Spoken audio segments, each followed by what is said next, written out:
من الشيطان اللعين الرجيم. بسم الله الرحمن الرحيم به نستعين. الحمد لله الأول فلا شيء قبله والآخر فلا شيء بعده والظاهر فلا شيء فوقه والباطن فلا شيء دونه والحمد لله على كل حال. وصلى اللهم على سيدنا ونبينا وحبيبنا وشفيع ذنوبنا أبي القاسم المصطفى محمد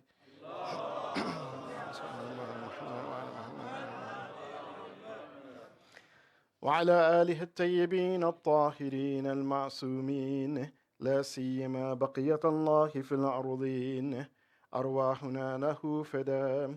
أما بعد، فقد قال الله سبحانه وتعالى في كتابه الكريم: بسم الله الرحمن الرحيم، وما خلقت الجن والإنس إلا ليعبدون. صدق الله علي العظيم.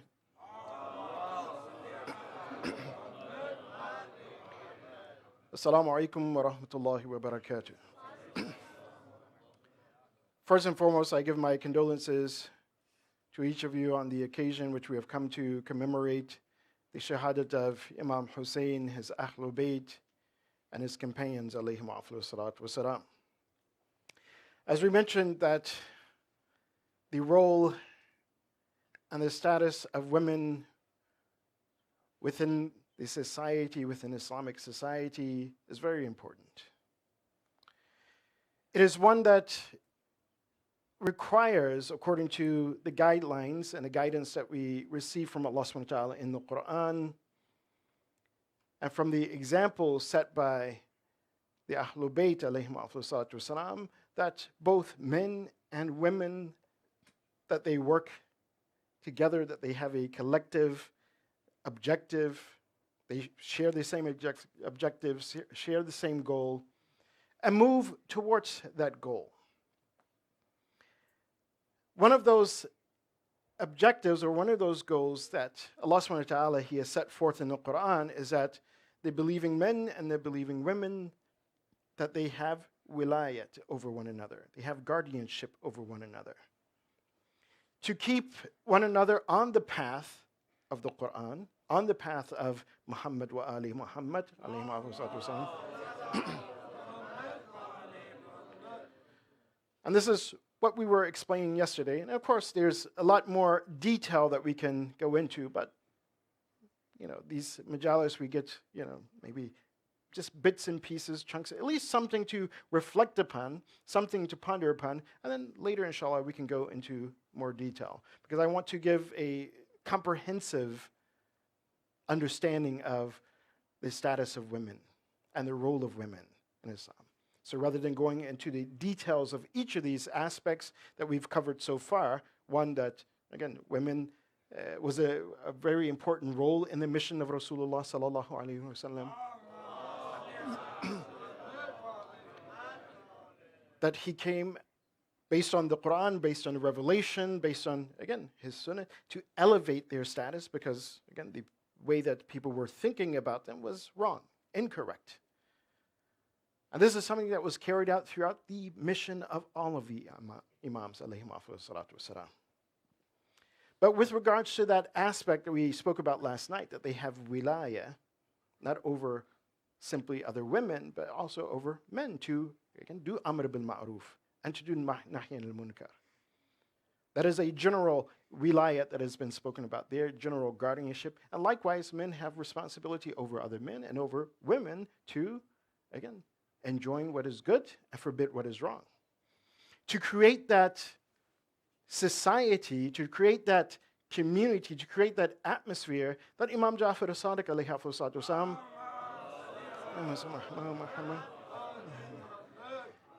he was alluding to when his companion asks that, is it okay for a woman to go to Hajj and she doesn't have a wali? And he says, al-mu'min mahram mu'minah. That the mu'min is the mahram of the mu'minah. Meaning that she is safe in the presence of the believing men. That this is the type of society, this is the type of community that should be established. So on that point of this wilaya, which is for both men and women, there are a couple of requirements in order to maintain or even to have that wilaya, that guardianship. One of them is to have knowledge, to have understanding, to know what is right and know what is wrong. In other words, a person, when they enjoin someone towards what is right and what is good, then that requires them to know that, well, what does the Quran say? What is the method of the Prophet and Ahlul Bayt? What are their traditions? What are the rulings that have been given by the fuqaha? That this is wajib or mustahab, or this is haram, this is makruh, this is mubah, something is mubah, something is, okay, doesn't have reward, nor does it have punishment, so it's permissible to do. So one cannot act upon that command of Allah subhanahu wa ta'ala, and that command of the Prophet of enjoining good, amr bil ma'ruf nahy anil munkar, unless they know what is right, unless they know what is good, and they know what is wrong. They know what, again, you should be hindering other people from doing, saying, no, look, you shouldn't be doing this. So it requires knowledge, it requires understanding. It requires, again, that a person is educated in the Quran. Educated with regards to their deen and their faith. And this means that, yes, women should also be educated. Something that, yes, right now we take it, we say, oh, well, yes, this is what we do. But unfortunately, there was a time when this was not the case. Not many people thought, oh, well, women should not be educated. And even now, sometimes, unfortunately, that, well, if they get an education, maybe it's not the standard education. It happens in some of the Muslim lands. Or something that, oh, well, it's not important that, okay, well, so women, they go to college, no, they're going to get married, they're going to have children, they're going to be home. No. It is important. It is vital that they, again, become educated and they get educated. And their education should not be anything different than that of men. The Prophet of Allah, sallallahu alaihi wasallam, he stated, "Talibul ilm farida," seeking knowledge and understanding. He said, it is an obligation. It is a duty, ala kulli muslimin. And in some of the riwayat is reported, kulli muslimin wa muslima. It is a duty and responsibility for every man and woman to get an education, to understand, to comprehend, again, their deen, their faith, to understand this world. Give you the example that when this is not done, and if it's not done in the proper way, again, it goes to the detriment of that community. It's to the detriment of the community. It does not achieve anything. A person may think, oh, well, if my wife, the less she knows, the better. No, it actually is to your detriment. One of the examples, the historical examples of this, is that when Russia, when they were entering into Azerbaijan, they were coming into Persia, Azerbaijan, roughly around 1737. And by 1812, they had signed this treaty with, again, Azerbaijan and some of the Asian nations, the Gulistan Treaty is called. And when Russia came into those Muslim lands, again, Azerbaijan, they were Muslim. When they came in, they saw that, oh, well, yes, most of the people were Muslim.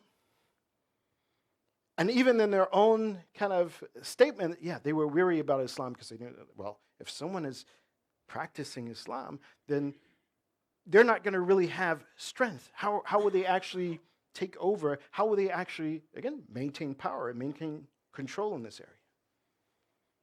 But they noticed one thing. And what did they notice? They noticed that, oh, well, only the men are educated. Only the men are being educated, and they're the only ones that are allowed to be taught how to read and to write. The institution of education, it was closed off to women. So what did Russia do? They said, oh, just leave it just the way it is. Why? Because the men, they know the men will perhaps get upset. Some will try to rebel. And what will happen? Yeah, they're going to kill the men. And what will happen? Just as Allah subhanahu wa ta'ala, He pointed out in the Quran, that what did the Pharaoh do? Kill the men, you leave the women. So if the men have been killed and the women are left and they are not educated, again, where will Islam be at that point? What will happen to the faith of these people, the deen of these people? What will happen to that community in itself? It will be destroyed. So strategically, they said, leave it. We're not going to do anything. Leave it just the way it is. And then at one point later, they decide, oh, you know what? We're going to bring in education. We're going to specifically focus on the women, give them education. But what type of education? A secular education, something that will keep them away from, again, their deen. One that would not, again, maintain a balance between, again, secular and religious education. Will not maintain a balance between, again, understanding this world and understanding, again, the hereafter and your faith in your deen. And even when they did that, they focused that education towards only a certain group, a certain sector of the society, and that was the elite. So the women who, again, had husbands who were rich and wealthy, they directed the education towards them. And again, doing this to what? To maintain control of the society. But why did this happen? It happened because, again, Muslims did not contemplate and they did not reflect upon the Quran. Did not contemplate and reflect upon the mission of Rasulullah sallallahu alaihi wasallam.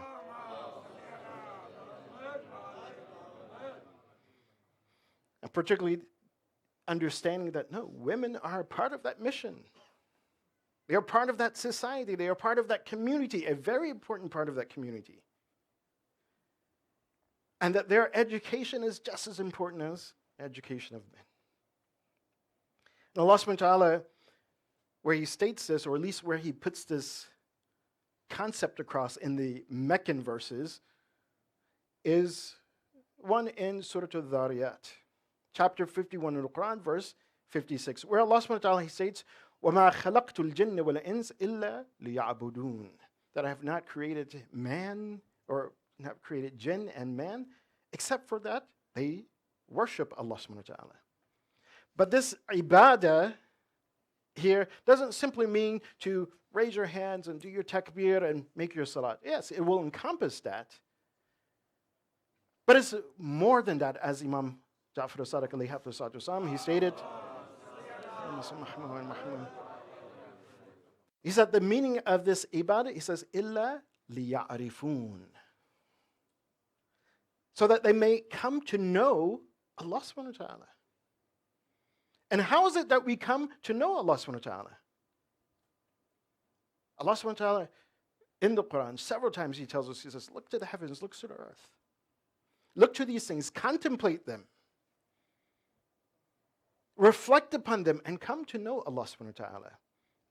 Allah subhanahu wa ta'ala, He has, again, placed these things under your command, under commands of human beings. As He says in Surah An-Nahl, verse 12, وَسَخَّرَ لَكُمُ اللَّيْلَ وَالنَّهَارَ وَالشَّمْسَ وَالْقَمَرَ وَالنُّجُومَ مُسَخِّرَاتٌ بِأَمْرِهِ إِنَّ فِي ذَلِكَ لَآيَاتٍ لِقَوْمٍ يَعْقِلُونَ. Allah subhanahu wa ta'ala, He says that He has placed under your command, under your control, the day and night. The sun, the moon, the stars, all of these things, again, under your command. And in that is a sign for those people, for that nation who reflect. لِقَوْمٍ يَعْقِلُونَ. Who is supposed to reflect? Who is supposed to know? Just men? No. Men and women are supposed to reflect these signs of Allah subhanahu wa ta'ala. Understand these signs of Allah subhanahu wa ta'ala. And perhaps verses like this were those verses which inspired some of the previous, or some of our forefathers, some of our forerunners, who were experts in what? Science, medicine. Again, the father of chemistry is Jabir ibn Hayyan, the student of Imam Ja'far as-Sadiq alayhi salatu wasalam. Something that, again, even in Western history of science, they say, yes, Jabir ibn Hayyan. Jabir, which they go. Algebra, algorithms. These are things that, again, these were in the hands of Muslims. Why? Because Allah subhanahu wa ta'ala, again, He tells us, hey, reflect upon these things. Look at the heavens, look at the moon. These are things that He's placed under your command. And this is with regards to, again, it's a Meccan verse, Surah An-Nahl. Again, putting the idea there. But as we said, the Madani verses are the ones that, again, takes you to task that, no, it should not simply be theory. It shouldn't simply be, oh, well, hey, yeah, I saw the moon, or some people say, no, you didn't see the moon, and so it's not the first of Ramadan. Instead of reflecting upon these things and being precise, again, of our understanding of time, understanding of the celestial bodies, again, every year we argue about who saw the moon, who didn't see the moon. Who announced it's the first of Ramadan first? Who is the first who announced that it's Eid? Again, we've taken this Quran lightly. Rather than, again, being masters of science, being masters of astronomy. To be, again, that precise that, again, if anyone wants to know about the cycle of the moons, the months, then who should they come to? They should come to us. We should be experts in these things. Allah subhanahu wa ta'ala, and again, He says what? Sakhara lakum. Sakhara, in other words, placed under your authority, placed under your powers. What did He place under your power? The night and day. Washamsi wal qamar. The sun and the moon. But yet we're not precise in those things. Yes, those who came before Biruni, Ibn Sina, again, they were precise. Muhammad ibn al-Khwarizmi, all of these, again, well-known scientists. Jabir ibn Hayyan. But in the Madani verse, Allah subhanahu wa ta'ala, again, He emphasizes this. He says, إِنَّ فِي خَلْقِ السَّمَاوَاتِ وَالْأَرْضِ وَاخْتِلَافِ اللَّيْلِ وَالنَّهَارِ لَآيَاتٍ لِأُولِي الْأَلْبَابِ. Again, that in the creation of the heavens and the earth, in the variation between night and day, there are signs for those who have knowledge, those who have understanding. And who are those individuals who have understanding? Again, it is encouraging us, again, to be those individuals who have understanding. الَّذِينَ يَذْكُرُونَ اللَّهَ قِيَامًا وَقُعُودًا وَعَلَى جُنُوبِهِمْ وَيَتَفَكَّرُونَ فِي خَلْقِ السَّمَاوَاتِ وَالْأَرْضِ رَبَّنَا مَا خَلَقْتَ هَذَا بَاطِلًا سُبْحَانَكَ فَقِنَا عَذَابَ النَّارِ. Says those are the individuals who remember Allah subhanahu wa ta'ala while they're sitting, while they're standing, while they're sitting, while they're laying on their sides, and they're reflecting in the creation of the heavens and earth. One of the things that this also alludes to is that, again, and this is one of the aspects about Islamic science that unfortunately in the West has been lost. That you're reflecting upon Allah subhanahu wa ta'ala, you're using these signs of Allah subhanahu wa ta'ala, again, you're reflecting something that has to do with this world and its nature, the tabi'ah, you could say science, but at the same time, it does not disconnect you from Allah subhanahu wa ta'ala. If you look at the way that modern science is taught, again, is to separate you from faith, separate you from your deen. And this is, again, the path that has been created, but if we look at, again, the Muslim scientists, again, most of the Muslim scientists around that time, Ibn Sina, He was not simply just a Muslim scientist, doctor. He was a polymath himself, philosopher. But again, he was a religious scholar. He was someone that, yes, if you wanted to come to him with regards to tafsir, the acts about it, yes, he understood tafsir. He was a qadi as well. Another Sheikh Baha'i from, again, this is not the ones who started the Baha'i, but the Sheikh Baha'i from Ba'labak, who left from Ba'labak, Lebanon, and fled to Iran during the Safavid period. Again, polymath, scientist, religious scholar. He was even at times delving in architecture. He did architecture. But all the while he's doing these things, while he's contemplating these, you could say, scientific or worldly things, again, it gives him understanding of Allah subhanahu wa ta'ala. There's no separation of the physics and metaphysics, that they worked hand in hand. But now someone studies physics, it's like, oh, well, physics has nothing to do with metaphysics. Although slowly some are returning back to that and they're realizing that no, these two things have to go hand in hand. Why? Because physics cannot solve everything. There are things that are too complex. There are things that are, again, as some of the scientists have come to say, there's some things that we'll never know. It exists, it's there, but we will never know. And here Allah subhanahu wa ta'ala, again, He is guiding you to a criterion and to a principle, guidelines, in order how to gain that knowledge. So you have to study, again, you have to be educated with regards to worldly matters, but at the same time, that education with regards to worldly matters, it connects you with Allah subhanahu wa ta'ala. You don't separate the two. And this is something that, as we stated, these nights they go by so quickly, and the time goes by so quickly, that in the mission of the Prophet and Ahlul Bayt, alayhi salatu wassalam,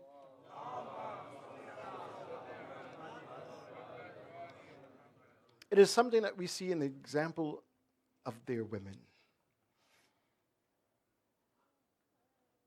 Of course, with regards to Fatima Zahra, salamullah alayha,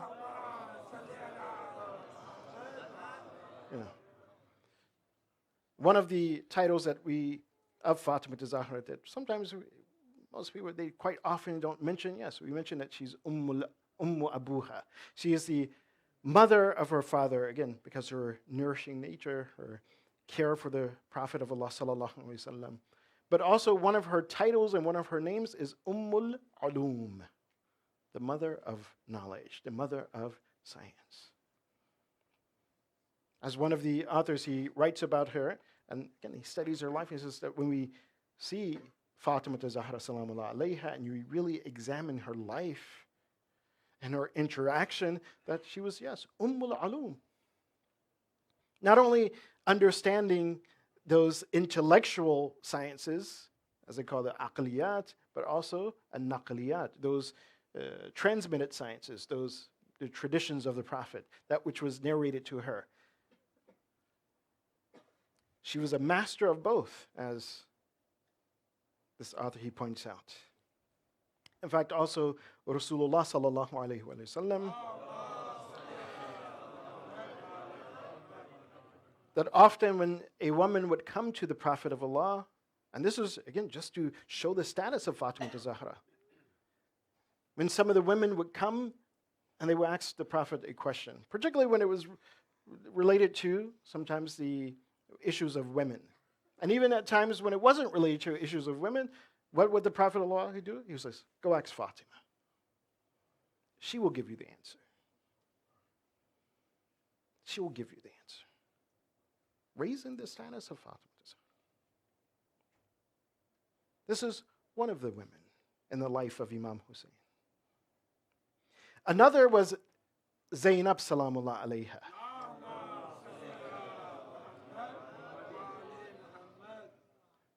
Zainab, who, again, her name or her kunya, her nickname is al-aqila. And if we understood, what does aqila mean?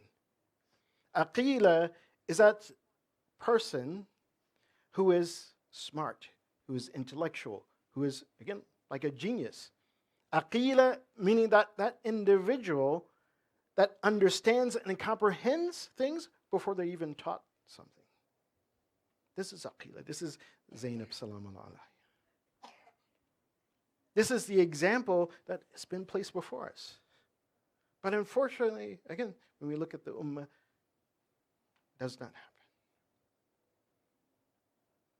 We're not following in the footsteps of the Ahlul Bayt. Ibn al-Khatib is one of the scholars who traveled around the Muslim world, particularly in the Middle Ages as well. Particularly in the Middle Ages. And he would go and he would record the state of different societies, different Muslim communities. And once he was in Granada, again, southern Spain, the Andalus, he was there. And he was traveling around southern Spain. He says there was a city or town by the name of Lucia. And he said that in Lucia, he says there was a judge, a qadi. And when he interacted with him, he stated this. He says, Ya laytu lam yakun qadi. He says, oh, how I wish that he was not a qadi. وَزَوْجَتُهُ كَانَتْ قَاضِيَةً. And that his wife was actually the judge.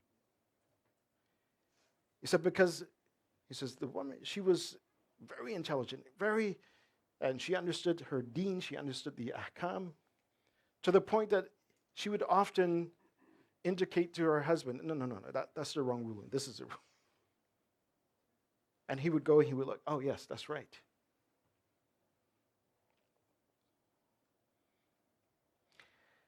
Zainab Salamullah alayha aqila. One of the beautiful things that Sheikh Ali Falawati, he mentioned, he says that when we look at the role of Zainab Salamullah alayha, that she played in the event of Karbala, event of Ashura, he says that yes, she did not go on a battlefield to fight. He says, but she fought the battle, again, with her tongue, with her poetry. One of them being when she stated, ماذا تقولون إذ قال النبي لكم ماذا فعلتم وأنتم آخر الأمم. She says, what would you say? Talking to the enemies, talking to Yazid people. She says, what would you say if the Prophet, he asked, what have you done? And you are the last ummah. You're the final ummah. There's no other revelation after this.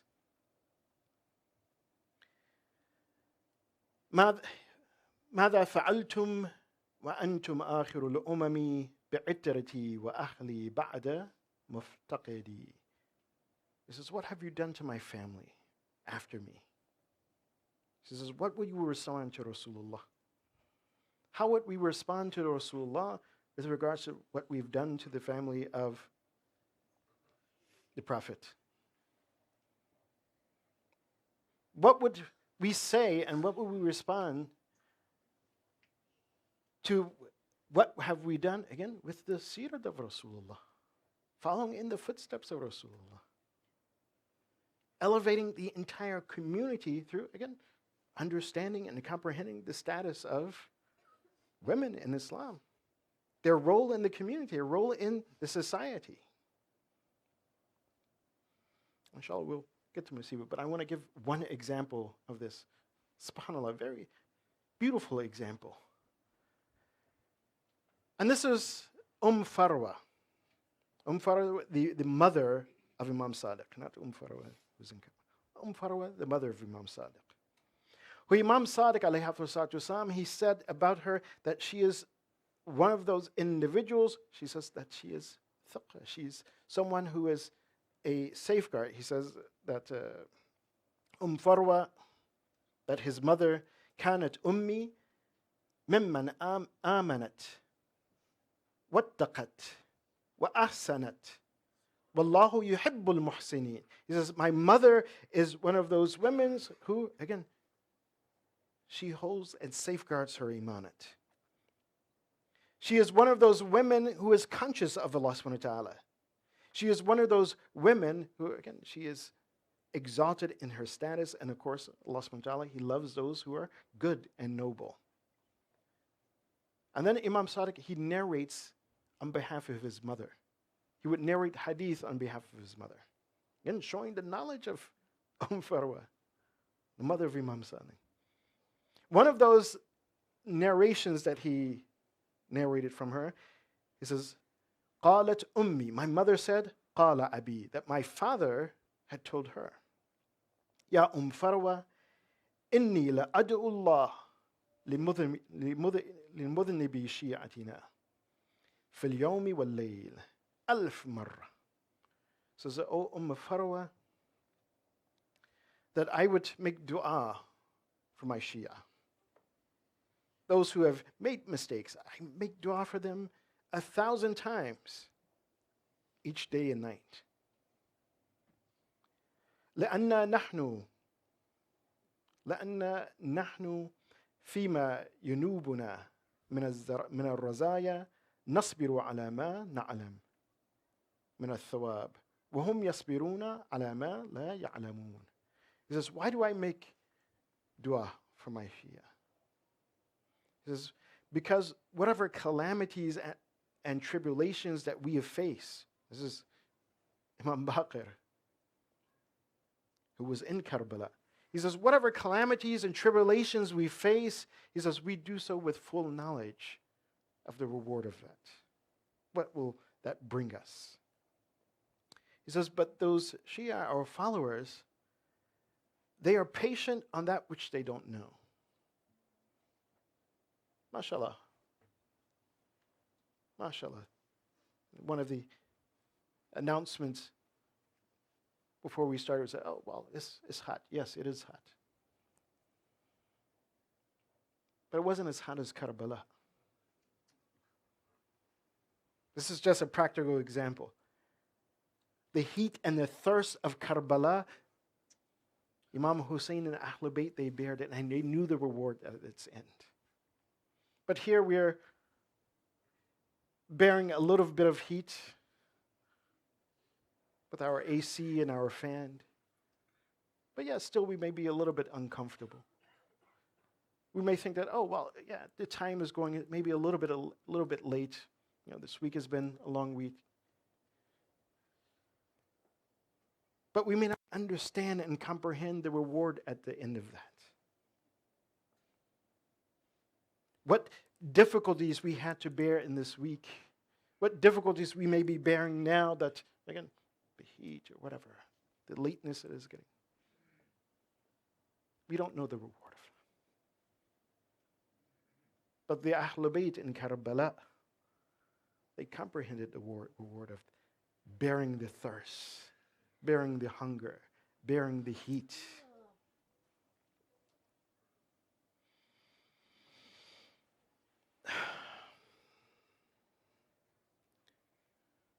One of the, again, just one last example of Farwa.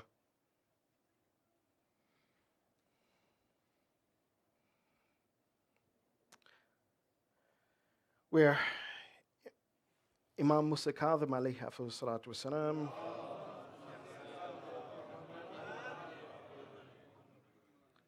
when he was asked by one of his companions, listen to this.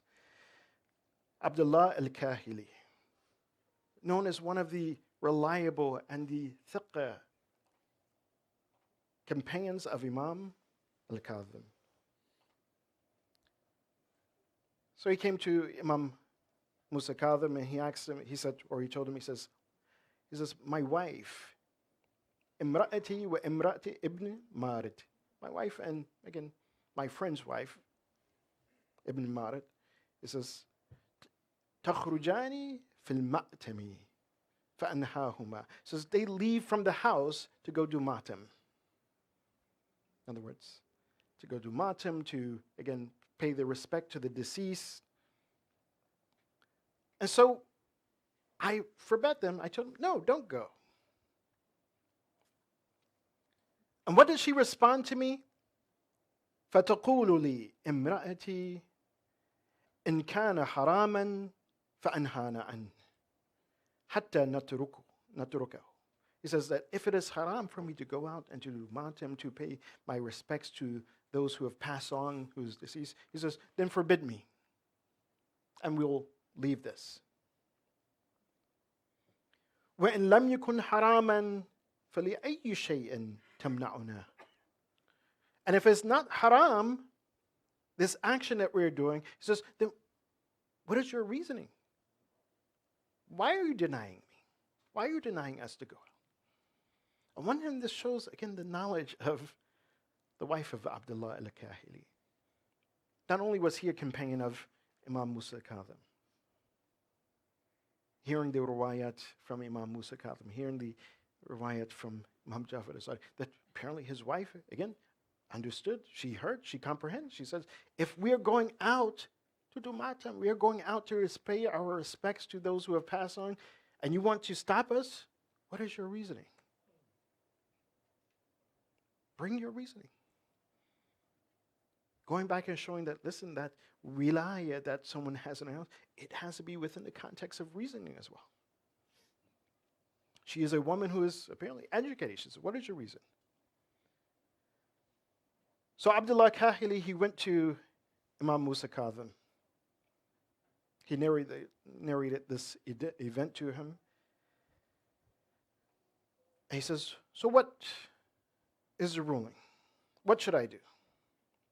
Imam Musa Kadhim, he looked at him and he said, Anil haqooq tas'aluni? Are you asking me about the rights? Rights that must be fulfilled? Are you asking me about these things?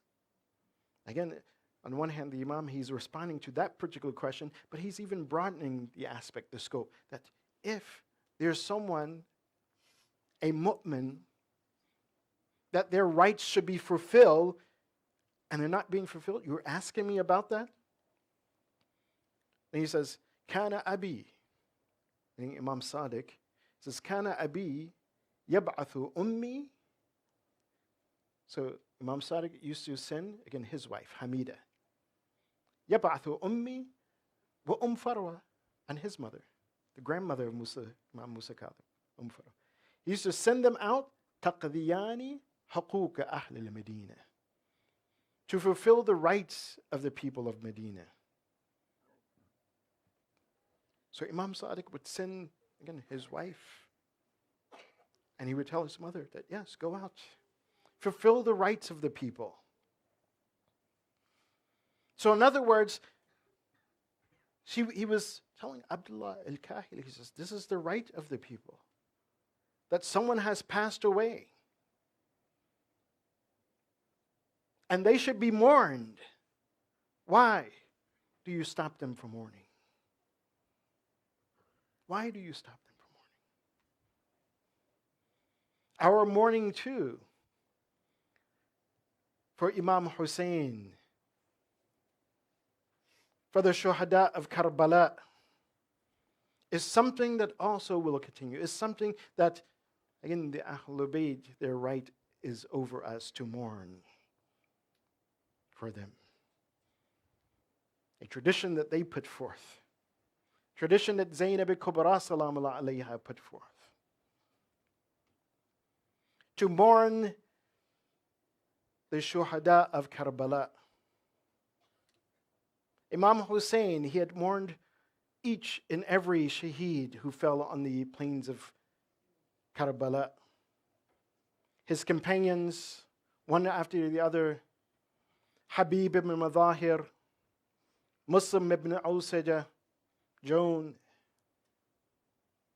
Zuhair ibn Qayn. He mourned them all until he had no companions left. It was just his family.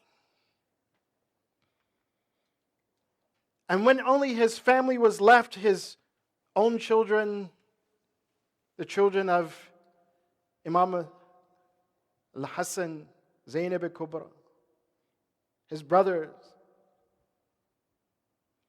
when they were left,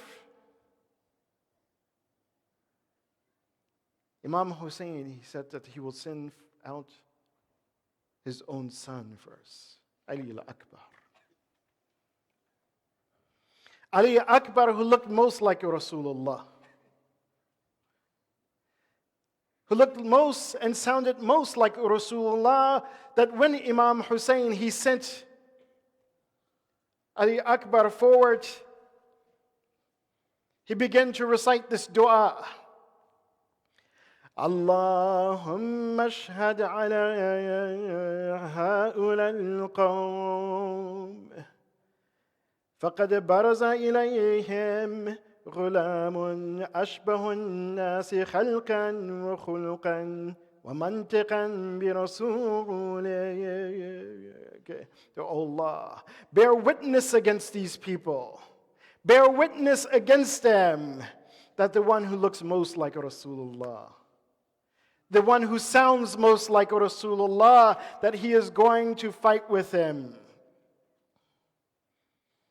Maulai Kainat Farma Ali Akbar ke bare mein. He said about Ali Akbar, Rasul jaisa hai, jo kirdar mein Rasul jaisa hai, jo shiklo shama'il Rasul jaisa hai, jo mantik aur bayan mein Rasul jaisa hai. He says, oh Allah, bear witness that this person is going forth. That whenever we wanted to remember Rasulullah, كنا إذا اشتقنا إلى وجه رسولك نظرنا إلى وجهه. That whenever we wanted to remember my grandfather, we wanted to look upon my grandfather, we look towards Ali Akbar. This is the person who's going forth. Ali Akbar. Ali Akbar az khaymegah be qatlgah mire. Yusuf Layla Guliya se Zahra Shibhiye Peyambar. This one who is the precious gul flower of Zahra. They said that when Ali Akbar, when he went towards the battlefield, according to some of the maqtals, according to some of the description, that when Ali Akbar, he went forth, some of the army of Umar ibn Sa'd, they pulled back. One gave an explanation. They said that some thought that perhaps the Prophet, he has come back to fight with them for the atrocities that they were committing in the lands of Karbala. So Ali Akbar, he went forth, announcing who he is. He went forth saying, Ana ya Ali ibn al-Husayn ibn Ali, Nahnu wa baytillah awla bin Nabi. We are the family and close ones to the Nabi. أطعنكم بالرمح حتى ينسني أضربكم بالسيف أحمي عن أبي وحامي عن أبي. With my sword I will strike you down and defend my أبي. ضرب غلام هاشمي عربي والله لا يحكم فينا ابن الدعي. There could be no claim made against us, no claim made against this son of Hashimi. They said, Ali Akbar, he went out onto the battlefield, that he fought. They said in his initial battle that he fought and he killed 10 men. And then he came back to Imam Hussein. He came back crying, Ya Abata, Ya Al-Ataj qatalani. That, oh my father, the thirst on this day, the thirst is killing me. This chainmail is weighing me down. It is the thirst that is killing me, oh my father. Imam Hussein, he told Ali Akbar, Sabran ya bunay, that be patient a little, my son. Sabran ya bunay, yasqika jadduka bil ka's al-awfa. He said, be patient, my son. Soon your grandfather, you will see him. Soon he will give you water, that when you drink of this water, you will never be thirsty again. Ali Akbar, he went back out onto the battlefield, killing the enemies. According to the Maqdal, they said that he killed about 44 men. One person waited in the back, Murra ibn Munqadi. He looked and he saw how bravely Ali Akbar was fighting, and he said to himself, he said that the sin of the Arab will be upon my head, upon my shoulders, if I do not kill this boy. They said that as Ali Akbar, as he was fighting, but like all of the shuhada, he didn't have water to drink. He would get tired on the battlefield. They said he fought and he came forward as he passed by Murra. They said that Murra, he pierced a spear in the chest of Ali Akbar. As he pierced that spear in the chest of Ali Akbar, he said Ali Akbar, he had fallen from his horse. He was falling from his horse. And as he was falling, he cried out, Ya Abata, ya عليك مني السلام أي بابا أكبر كآخري سلام قبول فرمايا. He gave his final salams to Imam Hussein. They said that Imam Hussein, he was rushing out onto the battlefield like he did for all of the shuhada. But as Imam Hussein, he was on the Dhul Janah going towards Ali Akbar. They said that they noticed that someone else was running out of the tent. Who was this who was running out of the tent after Imam Hussein? This was Zainab Kubara, that she was running to also go. But the women said, come back, Zainab. Imam Hussein, they said, as he approached towards Ali Akbar, Hanuz Chand Qadam Bikushte ya Ali Akbar Monde. هنوز چند قدم به کشت علی اکبر مانده بود. خودش را از مرکب بر زمین انداخت. این میسوزه. زانو به زانو خودش بی.